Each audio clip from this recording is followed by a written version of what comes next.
If you've watched the last two videos about these problems, you should be pros at this point, so I'm going to fly through the beginning part here. If you need some help with the beginning part, I'd say go back and watch those last two videos. Really, the new part of this is going to be at the end when we simplify. So I'm going to start by drawing a right triangle in this quadrant. Between 180 and 270 is describing quadrant number 3. So let me draw my right triangle down in there. Always connect to the x-axis. There's my right angle. There's going to be theta. Next part of this is that I'm going to label my two sides. They've given me sine this time, and it's -2/7, or -2/7. I guess that sounds like the same thing. I was thinking something different in my head. Basically, I don't know which side's negative is what I was getting at. So my two sides, though, the opposite and the hypotenuse are 2 and 7. So my opposite side is going to be 2. My hypotenuse is going to be 7. But I do need to figure out which one of those sides is negative, because one of them definitely is. They're both not negative. There's two ways you can tell this. One thing I talked about in the last video was the hypotenuse is never, ever, ever going to be negative. So by process of elimination, then it must be a -2. However, you can also remember this. If any side is ever going down, that side's going to be negative. If any side is going to the left, which looks like we'll have, that side would also be negative.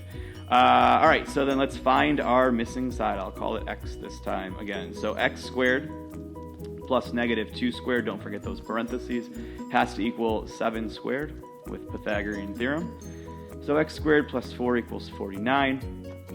I'll subtract 4 from both sides, so x squared is equal to 45. And then when I take a square root, I don't want decimals. Oops, not squared anymore. I don't want decimals, so I'll leave it as the square root of 45. However, as I've been saying in the other videos, you do want to always try to break these down, and this can be simplified. So I'll show you how to do that, remind you how to do that, but I trust you all remember this. 45 can be written as 9 times 5. And then 9 can be written as 3 times 3.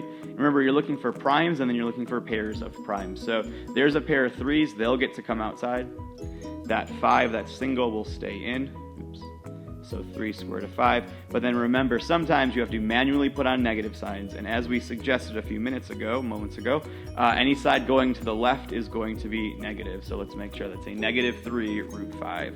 All right, so let's finish this then. There's a little bit more to this one than the last couple I've had. I want to find the secant of theta.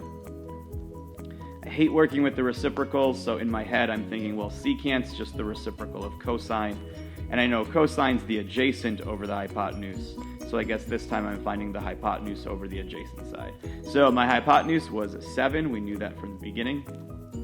The adjacent side is the one we just found, the -3√5.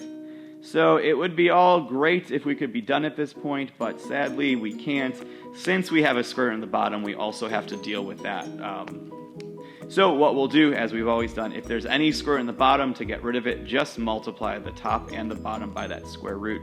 Don't worry about the 3, that's going to be fine. When you do this, then 7 times the square root of 5 is just 7 square root of 5. On the bottom, you'll have a -3. And then square root of 5 times square root of 5 is just a regular 5. And so then if I finish that one, isn't this fun at the end here when they make you do this? 7 square root of 5 over just a -15. And so I guess I kind of lost the secant over there. But the secant of theta in the simplified version is equal to 7 square root of 5 over -15.